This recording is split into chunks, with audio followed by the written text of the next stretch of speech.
and welcome back to the NPC Dungeon. Last time I talked about how Alice, the Kitsune Rogue Cleric, Subject 66, the B-Rex Rogue Druid, Inky, the Warlock Sorcerer Mushroom Folk, and Seraphina, the Paladin Angel, all got roped into a quest to find a magic item in a cave, and today we'll talk about their entry into that cave. If you haven't seen the other episodes in this series, feel free to check them out before watching this one. I hope you enjoy it. So, what happened?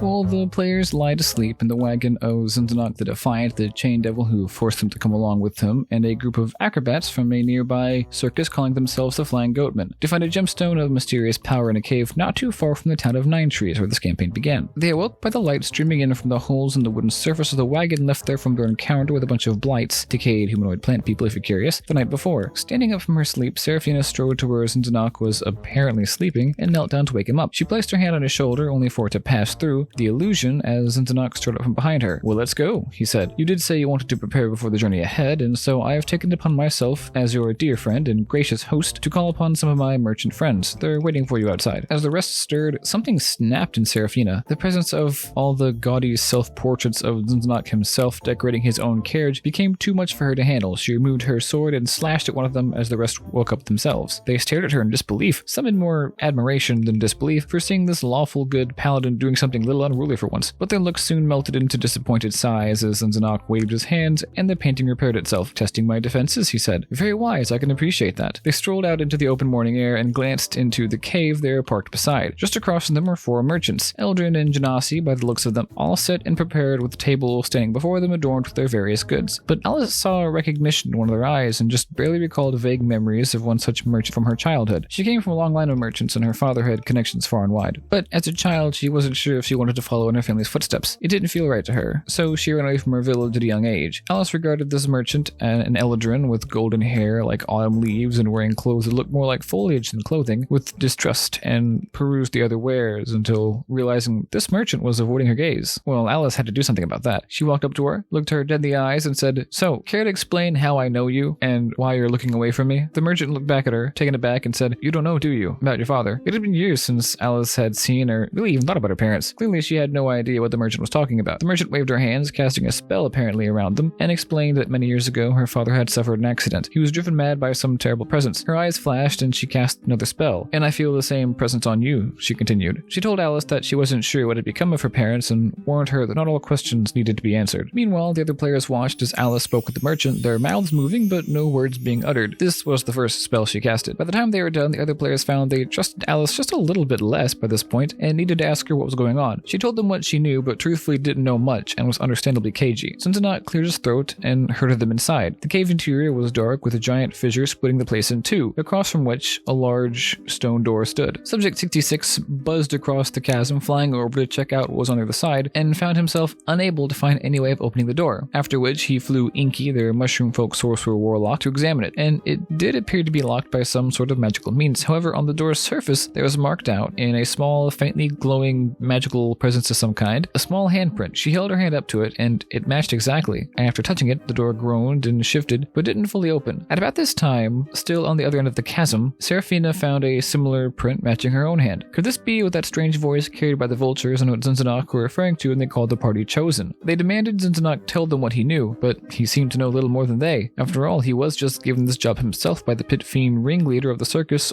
for which he performed. The only way to find out seemed to be to just open the door and look for themselves. Subject 66 flew Inky back over to the other side and proved instrumental as he flew Alice up to her handprint high up on one of the cave walls, and then flew himself down to his own, which was apparently in the chasm. The cavern shook as the entrance collapsed, and the stone door slid open. Wide stone panels slid out from the interior of the walls of the fissure, forming a bridge. Zindanok and the Flying Goatman bounded across, just making it to the side and sprinting for the door was a large, lanky skeleton seemingly comprised of equal parts bone and darkness, bone claw for the curious, rose out from the chasm, breaking through the makeshift bridge, and faced the players. Combat was on. It teleported across the field, slashing at and attacking them one by one until Inky carved out a circle on the floor. The rest piled themselves in and waited as the bone claw tried to break its way through this magic circle. And yes, before you start yelling at your screen, I realized that magic circle takes about a minute to cast, and I'd forgotten that until after the spell was already cast, and by that time it would be rude to take it back. Besides, my players are doing pretty well this combat. Alice looked up at the bone claw and recognized some kind of struggle and a familiarity. "Father," she said. For a brief moment, the bone claw seemed to calm. A pained expression appeared on its face, and he looked back at his daughter. Don't make the same mistakes I made. The stone you're after, it isn't worth it. Turn back. And it wasn't long before the anger took him back over, and all recognition left his face. He vanished, teleporting and reappeared in the circle. The rest reeled in surprise and terror, but Alice was calm. She knew what she had to do. She formed a dagger in her hand from a faint purplish energy and swung forward, plunging it into the bone claw, the final strike. It melted at her feet, looking back up at her one final time. If you continue, he said, you must destroy it. It is the only way for me to find peace. The party stood together, staring down at the doorway before them, ready to fly across, courtesy of Subject 66. But before they did, Inky looked up and shook her head. Alice, she said, did we just fight your father? And that's where I'm going to end off this week's story. It got a little out there, but I enjoyed it, and I hope you did too. You got a peek at just how devious the mind of a DM really can be. Anyway, thanks for watching, and be sure to check out this week's other video. It's all about how to keep your players engaged, and come back next Friday where I'll talk about plot twists, and on Saturday where I'll continue this story and find out just what was on the other side of that door. Again, thank you all so much for watching. I really hope you enjoyed the story, and until next time, let's learn something.